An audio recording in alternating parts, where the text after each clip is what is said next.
Who is Cernunnos? That's not exactly an easy question to answer. Much of the history of this god has been lost to time, but we're going to look into this and some of the other key questions. Who is he? What is he the god of? Where is he celebrated? And what does it all mean? Like, subscribe, ring my bell, and we'll get started.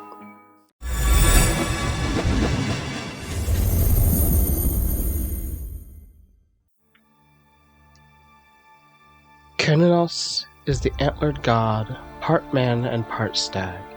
He is born on the darkest day of the year, winter solstice, and marries the goddess of spring, Beltane. About 6 months later, on the summer solstice, he dies.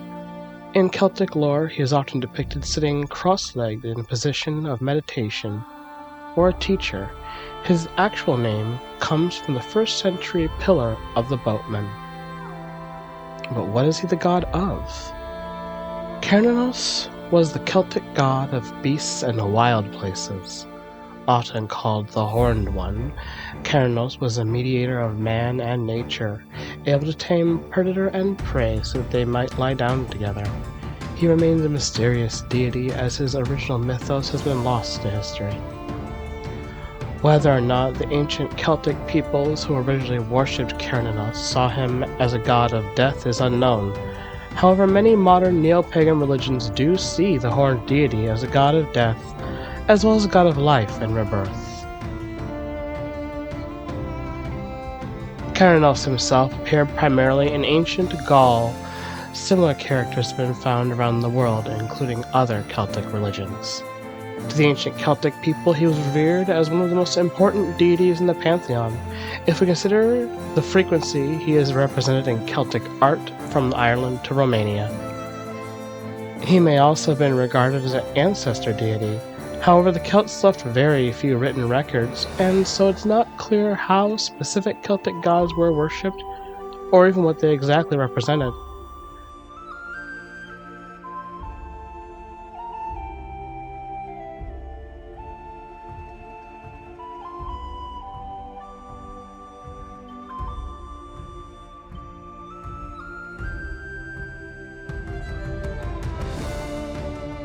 Julius Caesar, in 44 BCE, gave an account of Celtic gods in his Gallic Wars, but he is here comparing them with reference to the Roman world. Caesar equates Cernunnos with Dispater, the Roman god of death and the underworld, who is perhaps an aspect of Pluto. From other ancient authors and Celtic art, it seems like the sacrifices of animals and perhaps even humans, such as prisoners of war, were given in Cernunnos and other gods' honor. Votive offerings were made in the form of food, precious manufactured goods, such as decorated metal cauldrons, fine pottery, and small monuments, such as pillars and relief tablets.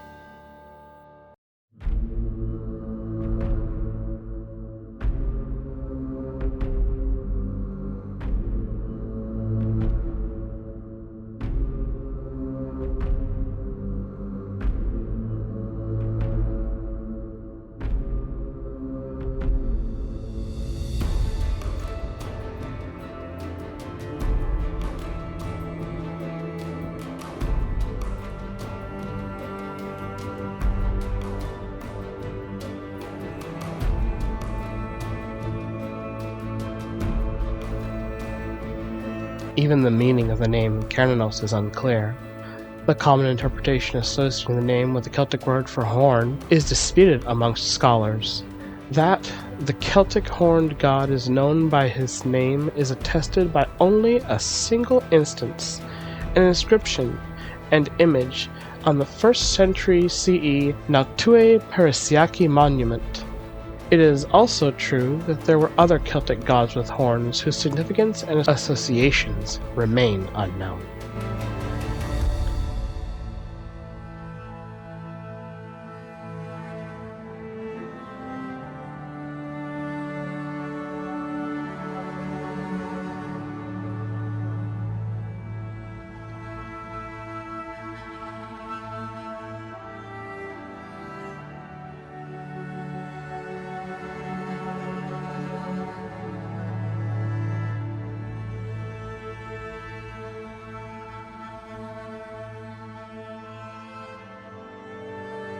The horned god Cernunnos is one of the most easily identified and common figures in Celtic art. He frequently wears stag antlers or horns and may have hooves, the stag being the lord of the forest and symbolic of strength, speed, and virility. Antlers, which are shed annually, represented regeneration, and they were often carved in phallic amulets.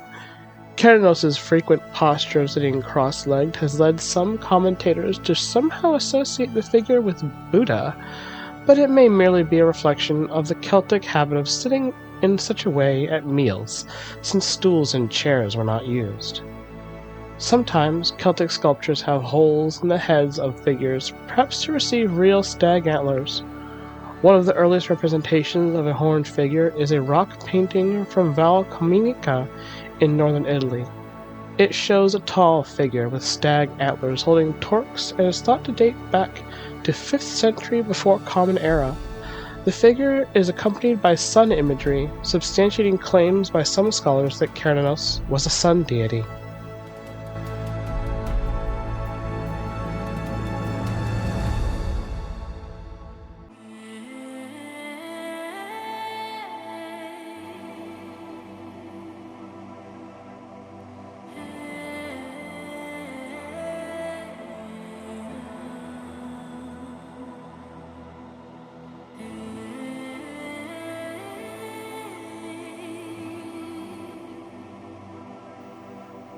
In ancient Celtic cultures, torques were a common form of jewelry and were made from bronze, copper, silver, and gold. Torques were not just exquisite works of Celtic art, but also identified the wearer's status and perhaps were believed to have spiritual properties. Depictions of gold and Celtic warriors in ancient art often show these figures wearing a torque around their necks. Many surviving torques have been found in shallow pits, most likely put there for ritual purposes, such as votive offerings or simply for safekeeping, and with some weighing over 2¼ pounds in gold, they were certainly a handy, sometimes decorative form of portable wealth. Knowing that, it's possible we are entirely misinterpreting representations of Cernunnos in Celtic art. As recent as 2006, the historian J. McKillop notes, "Our knowledge of Cernunnos is so tenuous that he may not even be a divinity at all, but rather a shaman-like priest with antlers affixed to his head."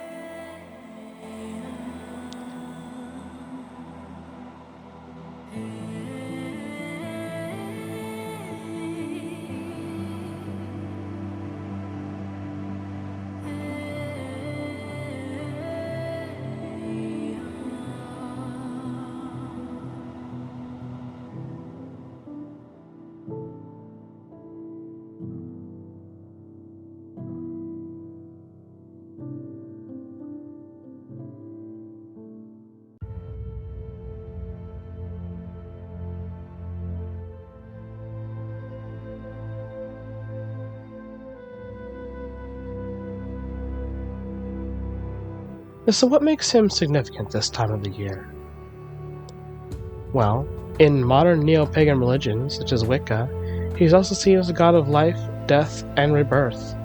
Tributes to Cernunnos are often given during modern celebrations of Samhain, which begin on October 31st through November 2nd, which later became known as All Saints' Day.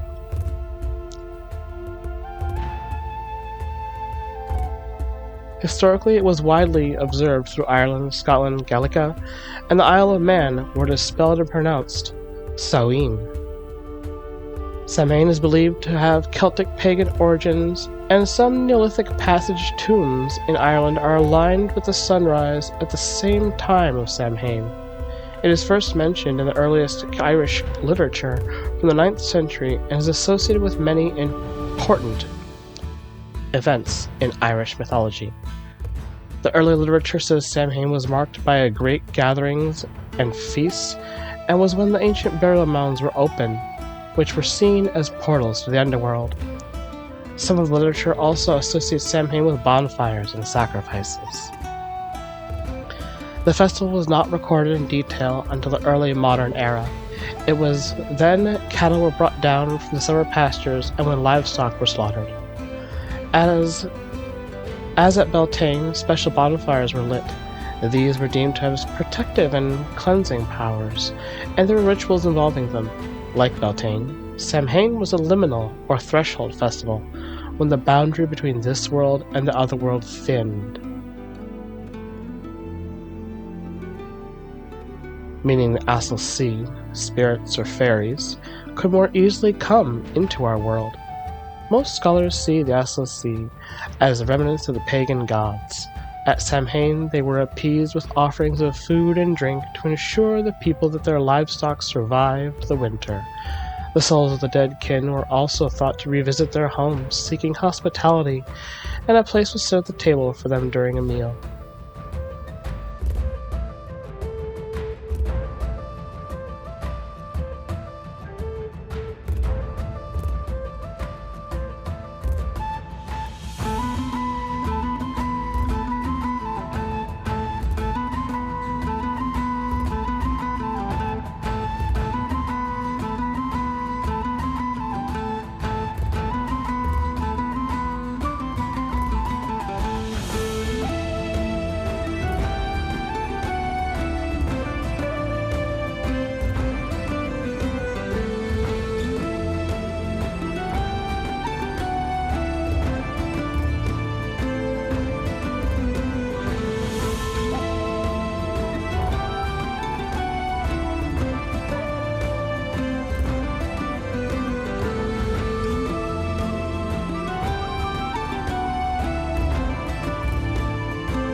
Cernunnos is associated with the Wiccan horn god in modern religious tradition of Wicca. This is outlined in the witch cult hypothesis.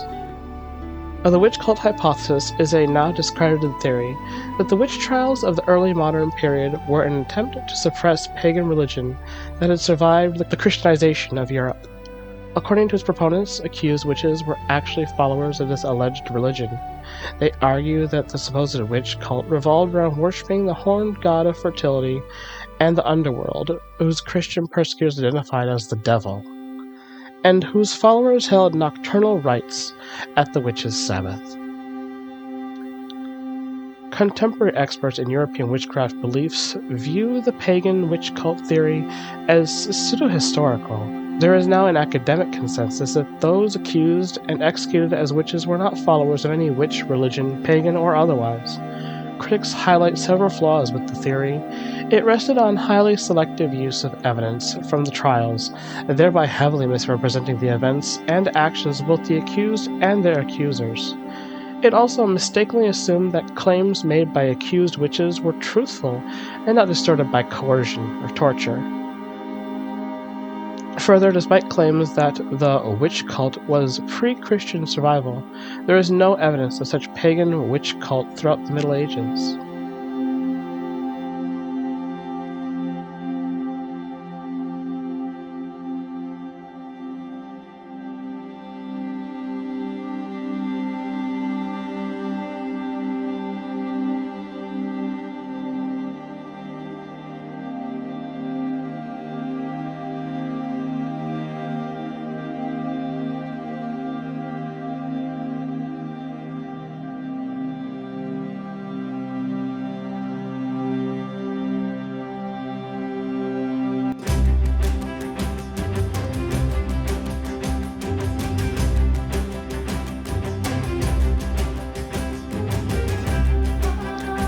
So, for this picture, why is Matthias being cast as Cernunnos?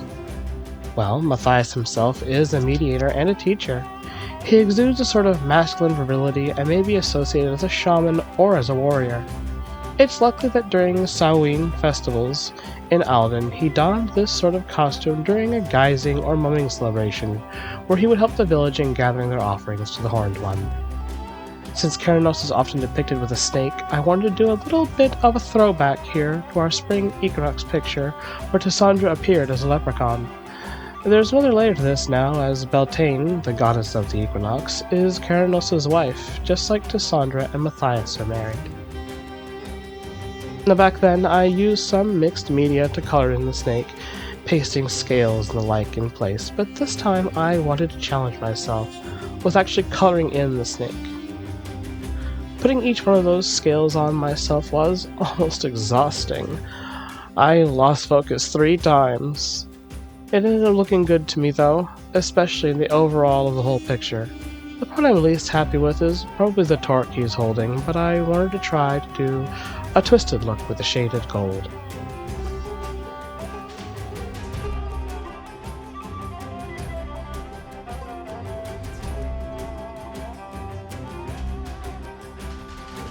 I always love coming upon new information when I make these projects, and honestly, the harder the information is defined, the better.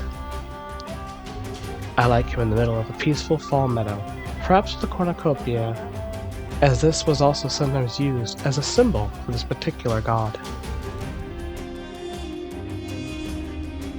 And there you have it, an ancient Celtic deity of vague origin and a mysterious history.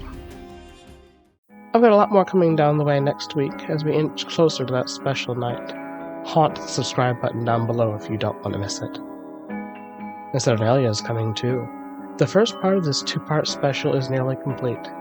Consider becoming a Patreon. Earnings from YouTube are rocky at best, and so that's the #1 way of supporting us.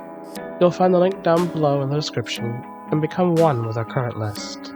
Shadowfox, Arya Gamari, Charles Tam, Jace Moreland, and Lunder Lumen.